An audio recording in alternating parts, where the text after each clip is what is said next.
అందరికీ నా హృదయపూర్వక నమస్కారాలు. జనసేన పార్టీ 12వ ఆవిర్భావ దినోత్సవ శుభాకాంక్షలు. మన అధ్యక్షులు గౌరవ ఆంధ్రప్రదేశ్ రాష్ట్ర ఉప ముఖ్యమంత్రి శ్రీ పవన్ కళ్యాణ్ గారు ఎంతో ఉన్నత విలువలతో సమాజంలో మార్పు తీసుకురావాలనే లక్ష్యంతో జనసేన పార్టీని స్థాపించారు. నాటి నుండి ఈ రోజు వరకు ఎన్నో ఒడిదుడుకులు ఎదుర్కొన్న ఎంతోమంది వ్యక్తిగతంగా విమర్శలు చేసి ఆయన మనోస్థైర్యాన్ని దెబ్బతీయాలని చూసినా సరే పట్టుదలతో నిలబడి మనల్ని ముందుండి నడిపించారు. ఆయన పోరాట ఫలితంగా ఈరోజు జనసేన పార్టీ 100% స్ట్రైక్ రేట్ సాధించి చరిత్ర సృష్టించి అధికారంలో భాగస్వామ్యం అయ్యేలా చేసింది. నేను ఎప్పుడు చెప్పే విషయమే మళ్ళీ చెప్తున్నాను.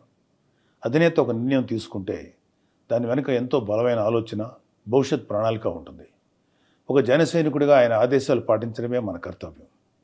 రానున్న రోజుల్లో మరింత బాధ్యతగా మీరు జనసేనకు అండగా నిలబడి పార్టీ బలోపేతం కోసం కృషి చేస్తారని ఆశిస్తున్నాను. అలాగే మన పార్టీ ప్రజా పోరాటాలు చేయాలన్నా, కష్టాల్లో ఉన్న ప్రజలకు అండగా నిలబడాలన్నా, పార్టీని మరింత బలంగా ప్రజల్లోకి తీసుకెళ్లాలన్నా పార్టీకి ఆర్థిక బలం చాలా అవసరం. ఒకవైపు తన స్టార్డమ్ వదులుకొని ప్రజల కోసం రాజకీయాలు చేస్తూ, తీరిక దొరికినప్పుడు ఎప్పుడో ఒక సినిమా చేస్తూ ఆ డబ్బులతో పార్టీని నడిపిస్తున్నారు. అలాగే ఎంతోమంది నిస్వార్థ జన సైనికులు నా సేన కోసం నా వంతు అంటూ సమాజం పట్ల బాధ్యతతో ఇస్తున్న విరాళాలతో పార్టీని నడిపిస్తున్నారు.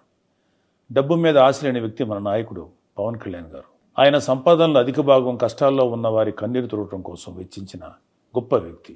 ఆయన చేస్తున్న పోరాటానికి ఆర్థికంగా అండగా నిలబడటం అంటే మన బిడ్డల భవిష్యత్తు కోసం పునాది వేస్తున్నట్లే. రేపటి తరం కోసం ఆయన చేస్తున్న పోరాటానికి, జనసేన పార్టీ బలోపేతానికి విరాళాలు అందిద్దాం. కొత్త తరం రాజకీయ వ్యవస్థను నిర్మిద్దాం. నేను నా జనసేన కోసం